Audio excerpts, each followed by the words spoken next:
السلام عليكم ورحمة الله تعالى وبركاته.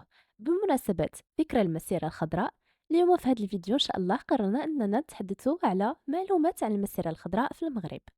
المسيرة الخضراء هي حدث تاريخي في المغرب وقع في الفترة بين نوفمبر 1975 وأبريل 1976.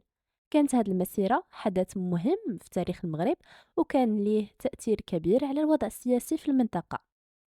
كتعود أسباب المسيرة الخضراء إلى النزاع القديم بين المغرب وإسبانيا بشأن الصحراء المغربية.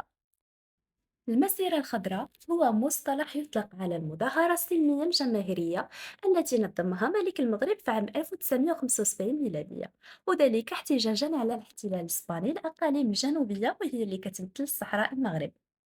اشترك في المسيرة الخضراء حشد عظيم يقدر بحوالي 350 ألف مغربي ومغربية، وبلغ عدد النساء 10% من عدد المشاركين.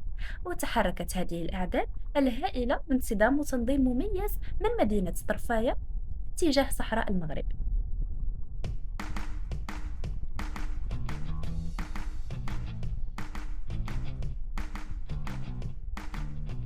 أما بالنسبة للتنظيم ومراحل المسيرة الخضراء، قرر الملك الراحل حسن الثاني تنظيم مسيرة سلمية ضخمة للضغط على الطرف الإسباني وإجباره على الانسحاب من الأراضي المغربية.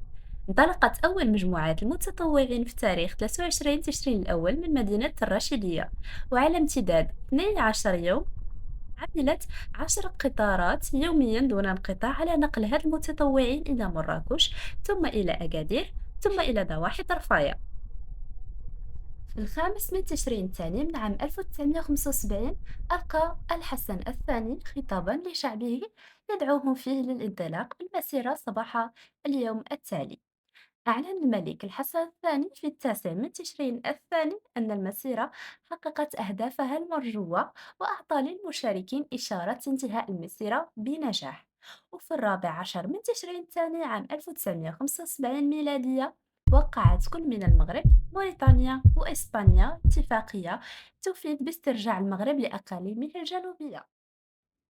ورغم تشكيك الكثيرين بنجاح هذه المسيرة، إلا أنها بالفعل حققت مرادها ودفعت الجيش الإسباني للانسحاب بطريقة مسالمة دون إراقة الدماء.